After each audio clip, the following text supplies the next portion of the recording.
जय श्री राम, जय श्री राधे। आज के प्रसंग में हम सभी जानेंगे कि रक्षाबंधन का त्यौहार क्या है और इसे हम लोग प्रतिवर्ष क्यों मनाते हैं। तो पौराणिक कथाओं के अनुसार आज हम समझने का प्रयास करेंगे कि रक्षाबंधन का त्यौहार श्रावण मास की पूर्णिमा को मनाया जाता है। सभी लोग जानते हैं भगवान विष्णु ने वामन अवतार धारण करके बलि राजा के अभिमान को इसी दिन नष्ट किया था। इसलिए यह त्यौहार बलेव नाम से भी प्रसिद्ध है। महाराष्ट्र राज्य में नारियल पूर्णिमा या श्रावणी के नाम से यह त्यौहार विख्यात है। इस दिन लोग नदी या समुद्र के तट पर जाकर अपने जनेऊ को बदलते हैं और समुद्र की पूजा भी करते हैं। उसी प्रकार प्रत्येक यज्ञोपवीत धारण करने वाले व्यक्ति को नदी पर जाकर के दिव्य स्नान इत्यादि करके दिव्य पूजन पाठ शास्त्रोक्त विधि के द्वारा अपने यज्ञोपवीत को बदलना चाहिए। श्रावणी त्यौहार प्रत्येक यज्ञोपवीत धारण करने वाले के लिए बहुत ही महत्वपूर्ण और बहुत ही पवित्र त्यौहार है। इसलिए इसे हम लोगों को प्रतिवर्ष जरूर मनाना चाहिए। और आगे की प्रसंग में बताया गया रक्षाबंधन के संबंध में एक अन्य पौराणिक कथा और भी है जो अत्यंत प्रसिद्ध भी है। देवों और दानवों के युद्ध में जब देवता हारने लगे तब वे देवराज इंद्र के पास गए और देवताओं को जब भयभीत देखा देवराज इंद्र ने तो साथ में इंद्राणी भी थी और इंद्राणी ने उन सभी देवताओं के हाथों में रक्षा सूत्र बांध दिया। इससे देवताओं का आत्मविश्वास बढ़ गया और जब आत्मविश्वास बढ़ा तो वो सभी देवता दानवों पर विजय प्राप्त कर लिए और जब विजय प्राप्त किए तो और भी प्रसन्नता हुई। तो कहा तभी से राखी बांधने की प्रथा प्रारंभ हुई।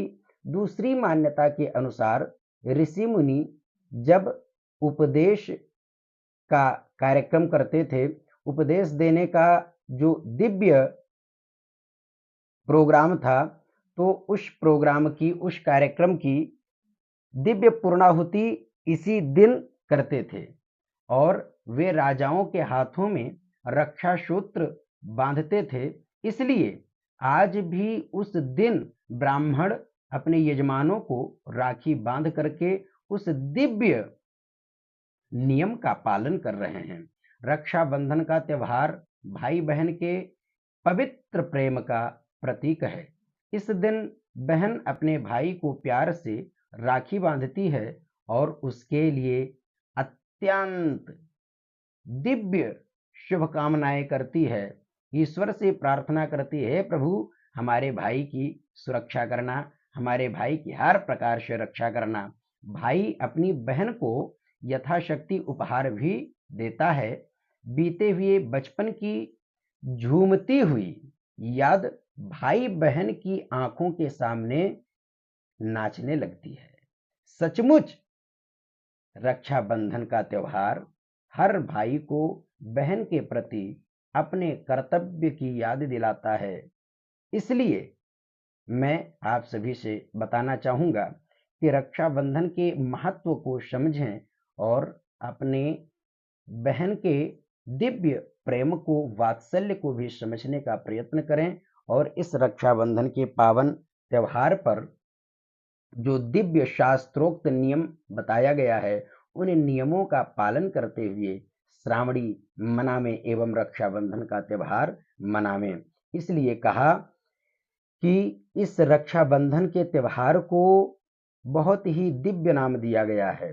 कहा गया है ये रक्षाबंधन का त्यौहार क्या है और इसका संबंध किससे है, तो लोग इस बात को भूल रहे हैं कि ये रक्षाबंधन इतना महत्वपूर्ण है फिर भी लोग इसको महत्व नहीं देते हैं। तो कहा राखी के धागों का जो संबंध होता है वो पवित्र भावनाओं से होता है, हमारे पवित्र मन की भावनाओं से होता है। इसलिए इसके महत्व को समझना चाहिए और रक्षाबंधन के पावन पर्व पर हम लोगों को भगवत आराधना करते हुए, ईश्वर की आराधना करते हुए और अपने दिव्य कर्मों का पालन करते हुए अपने बहन के प्रति पूर्ण रूप से समर्पित भावना से अपने बहन के चरणों का स्पर्श करके और दिव्य रूप में रक्षा अपने हाथों में बंधवाना चाहिए और यथाशक्ति अपने बहन को उपहार दे करके और जीवन भर उसकी रक्षा करने का संकल्प मन में लेना चाहिए। ये है रक्षाबंधन की अद्भुत, दिव्य, पवित्र कथा और इसे हम सभी को श्रवण करके इसे जीवन में उतारना चाहिए। सदैव इस बात को याद रखना चाहिए। जय श्री राधे, जय श्री राम, हर हर महादेव। दिव्य शास्त्रोक्त कथाओं को श्रवण करने के लिए कृपया हमारे YouTube चैनल को सब्सक्राइब करें, जिससे शास्त्रोक्त पौराणिक कथाएं आप लोगों तक समय समय पर पहुंचती रहें। जय श्री राधे, जय श्री राम।